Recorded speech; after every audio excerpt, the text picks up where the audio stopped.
मन को, आत्मा को सुकून पहुंचाने वाले बस ये कुछ ही दिन है। फिर हम कुछ दिन बाद कहेंगे कितने पसीने आ रहे हैं, हाय गर्मी हाय गर्मी। तो मार्च का, अप्रैल का महीना बहुत ही अच्छा होता है। फरवरी चली गई है तो इस महीने में इतने सारे काम आकर सिर पे आ जाते हैं। मतलब जो हमारे सर्दियों के कपड़े हैं उनको सही से उठाकर रखना होता है, केयर होती है कपड़ों की। तो यदि आपने कुछ कपड़ों को धोकर रख दिया है तो उनको धूप जरूर दिखाएं।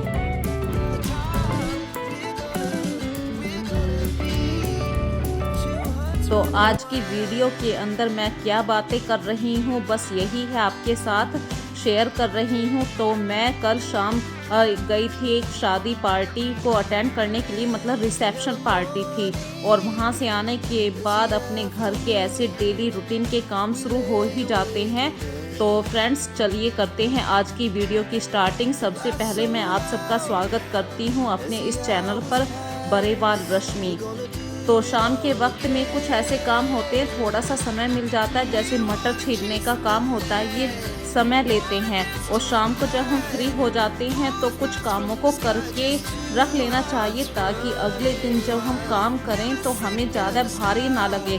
जैसे मटर को छील के पहले ही रख लेना, या सब्जियां जो बाज़ार से आती हैं उन्हें वॉश करके ठीक से फ्रिज में रख देना। और फ्रेंड्स देखिए, मैंने अभी आपके साथ बात शेयर करी थी, मुझे एक रिसेप्शन पार्टी में जाना है और हम लेडीज़ के मन में हमेशा ऐसे रहता है कि मैं क्या पहनूं। कितनी भी आपके पास साड़ियां हों लेकिन फिर भी हम कभी ना कभी कहते हैं मेरे पास कपड़े नहीं हैं।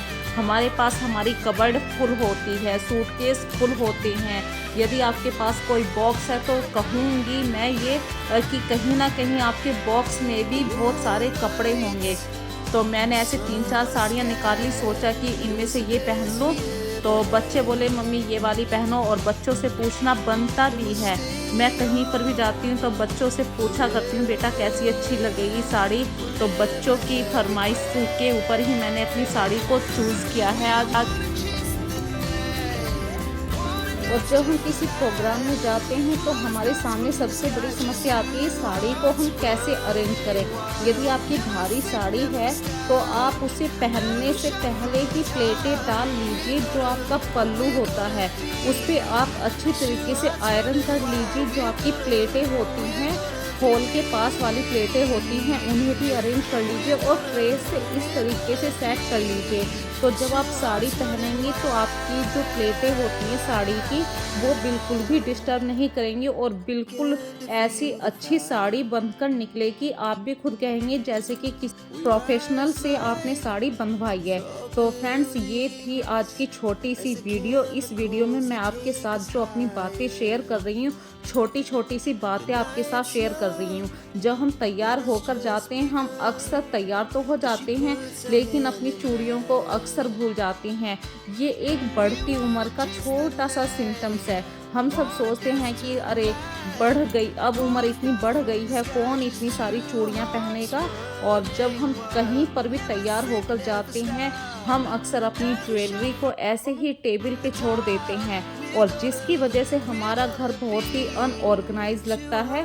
तो जब भी आप कहीं पर जाएं छोटी छोटी सी बातों का ध्यान रखिए, खूब एंजॉय कीजिए अपने किसी भी प्रोग्राम में यदि आप जाते हैं। तो देखिए फ्रेंड्स, मैं बहुत सिंपल ढंग से जा रही हूँ क्योंकि ये एक रिसेप्शन पार्टी थी और वहाँ से आने के बाद काफ़ी लेट हो गए।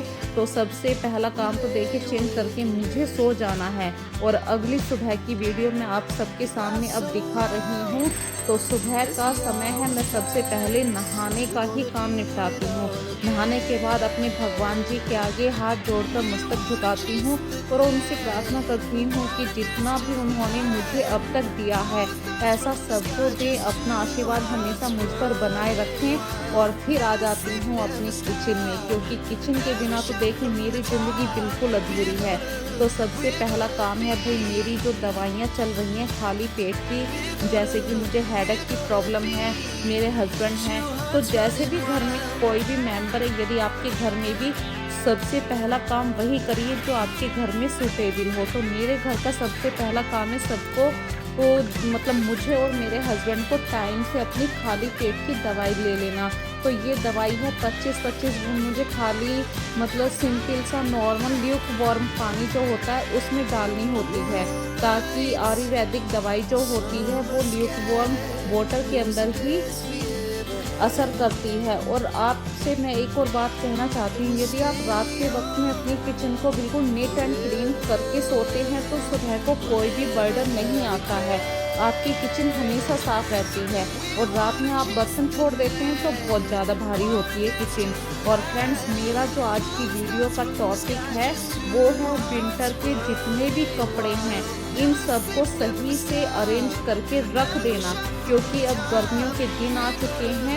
इन कपड़ों को अब कबर्ड से आप बाहर निकालिए। यदि आपने एक दिन भी कोई कपड़ा पहना है तो उसे वॉश करके ही रखिए, क्योंकि कपड़ों के अंदर भले ही आपने ये सोचा कि 1 घंटे के लिए पहना, लेकिन वो कपड़े 6-7 महीने के लिए आपके रखे गए हैं, तो उनमें कोई भी स्वेटिंग की प्रॉब्लम ना हो। तो अपने कपड़ों को अच्छे से वॉश करके रखिए। जो ऊनी कपड़े होते हैं इनको वॉश करने के लिए मार्केट में ईजी आता है, इसके अंदर बहुत ही अच्छी स्मेल आती है, आपके कपड़ों को बहुत ही मुलायम रखता है, चमकदार रखता है। और ईजी से वॉश करे हुए कपड़ों से आपके जो ऊनी कपड़े हैं इनकी लाइफ भी काफ़ी ड्यूरेबल हो जाती है। तो फ्रेंड्स, छोटी छोटी सी बातों का ध्यान रखिए। और जो कपड़े आपने पहले धो चुके हैं, यदि आपको माइंड में बिल्कुल सेट है कि भाई ये कपड़े मैंने धो दिए हैं, तो उन कपड़ों को आप 2-3 घंटे की धूप जरूर लगाइए।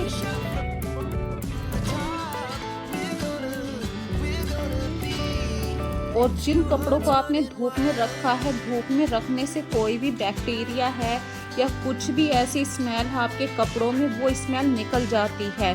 6 महीनों तक इन कपड़ों को, 6 नहीं 7-8 महीने बाद ही ये ऊनी कपड़े निकाले जाएंगे। अब तो कॉटन के कपड़े पहने जाएंगे, गर्म दिन आने वाले हैं। तो अपनी कबर्ड से जितने भी कपड़े हैं, भाई शॉल हैं, कितने सारे स्वेटर हैं, हैवी जैकेट होती हैं, सबको सबसे पहले तो आप एक जगह इकट्ठा कर लीजिए। यदि आपको लग रहा है कि भाई एक दिन में मैं इतना सारा काम नहीं कर सकती हूँ, तो आप 3-4 दिन का टाइम ले लीजिए। रोज़ कपड़ों को वॉश कीजिए, ऊनी कपड़ों को रोज़ वॉश कीजिए। और जब वो एक जगह आप इकट्ठा कर लेंगे फोल्ड करके, तब उन्हें इस तरीके से अरेंज करना है ताकि आपको बिल्कुल भी अगले टाइम जब आप उन्हें निकालेंगे माइंड में बिल्कुल सेट रहेंगे कि हाँ भाई मैंने इस बंदे के कपड़े यहाँ पर रखे हुए हैं। तो फ्रेंड्स, मेरे घर में भी कुछ अभी ऐसे कपड़े थे, जैसे कि आप लोगों को पता है मैं कुछ दिन पहले हरिद्वार से आई हूँ, तो उधर काफ़ी ठंडी थी, तो हमें सुबह शाम जर्किन यूज़ करनी पड़ रही थी। तो वे सारे कपड़े मैंने अभी वॉश करके रखे हैं। बाकी 3-4 दिन से, 6-7 दिन से मैं रोज़ कुछ ना कुछ ऊनी कपड़ों को धोया करती थी और फोल्ड करके इस तरीके से इस नीचे वाली गोदरेज की कबर्ड में रख देती थी। मैं इनकी कभी फुर्सत होगी तो मैं सही से इन कपड़ों को अरेंज करूँगी। इस वाली कबर्ड के अंदर, इस वाली सेफ के अंदर फ्रेंड्स, मैं बिल्कुल विंटर के कपड़े रखती हूँ। जो समर के कपड़े होते हैं या डेली बेस के कपड़े होते हैं, उसके लिए मैं दूसरी कबर्ड को यूज़ करती हूँ। तो मेरे घर में मेरी फैमिली के जितने भी वूलन वाले कपड़े हैं, तो ये यहाँ पे बिल्कुल सेफ रहेंगे, क्योंकि इस सेफ को मैं कम यूज़ करती हूँ। और जो सबसे ऊपर वाला भाग है, ये काफ़ी बड़ा स्टोरेज है यहाँ पर, तो मेरे परिवार के बहुत सारे कपड़े यहाँ पर आ जाएंगे। और फिर भी जगह बची तो मैंने कुछ और भी ऑर्गेनाइज़र मंगवा रखे हैं।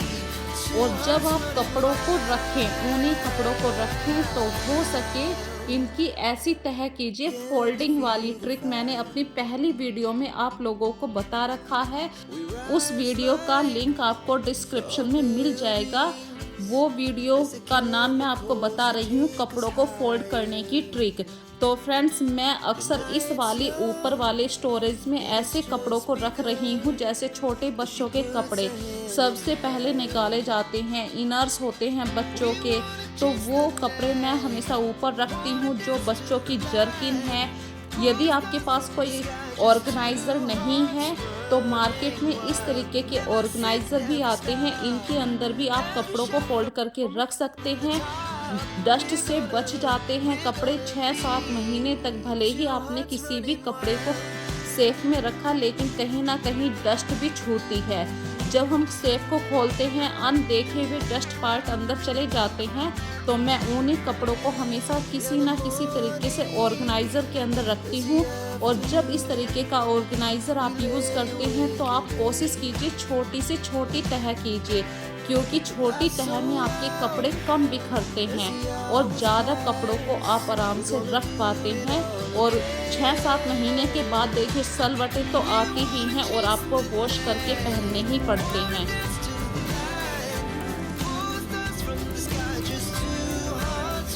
और इस तरीके से इस ऑर्गेनाइज़र के अंदर इतने सारे कपड़े आगे पूरे परिवार के, भाई गरम सूट सलवार होते हैं। यदि एक नॉर्मल परिवार में आप 4 लोग हैं तो फिर भी इतने सारे कपड़े निकल कर आते हैं। सबकी 3-3, 4-4 तो जैकेट हो जाती हैं। और फ्रेंड्स, मेरे पास कुछ टॉवल थे, जो टॉवल मैं अक्सर किसी गेस्ट के आने पर ही यूज़ करती हूँ, या फिर ऐसा भी होता है कि हम कहीं बाहर जाते हैं तो आप पुराने टॉवल तो नहीं लेके जाते हैं, तो मेरे पास काफ़ी स्टोरेज है टॉवल्स का, कहीं ना कहीं से मिल भी जाते हैं। तो मैं अपने टॉवल को इस तरीके से रखा करती हूँ। यदि कोई गेस्ट भी आता है तो यहाँ से उठा के आराम से मैं दे देती हूँ। तो इस कबर्ड का मुझे इतना बढ़िया फ़ायदा मिलता है।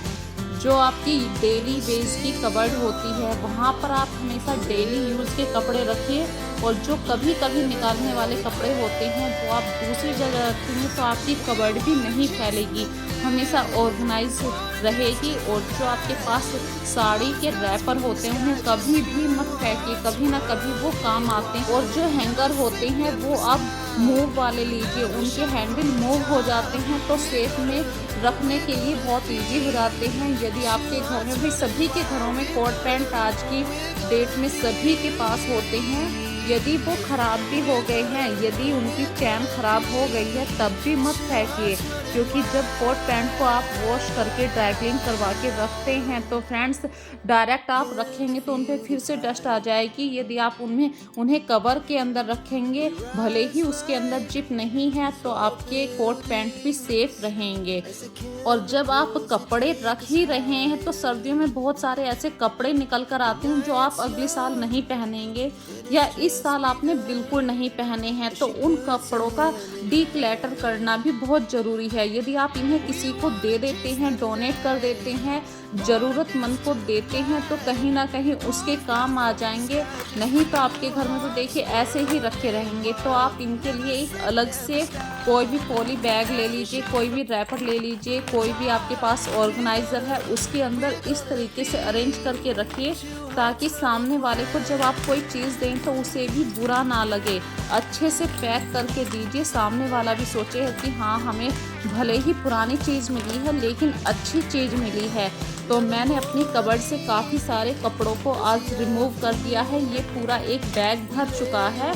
और बच्चों के जो ड्रेस के कोट पैंट होते हैं वो भी मैंने निकाल दिए हैं, कबर्ड से बाहर कर दिए, क्योंकि बच्चों की लंबाई टाइम टू टाइम बढ़ती रहती है।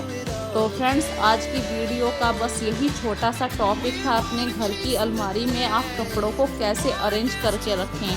साथ में ध्यान रखिए, जब आप सर्दियों के कपड़े उठाकर रखें तो उनके अंदर फिनाइल की गोली आती, कपूर भी बोल देते हैं, उसको ज़रूर रखिए। इसकी स्मेल से बिल्कुल भी कोई भी कीड़ा नहीं आता है और आपके कपड़े बहुत ही अच्छी तरीके से अगले साल तक के लिए सेफ रहते हैं।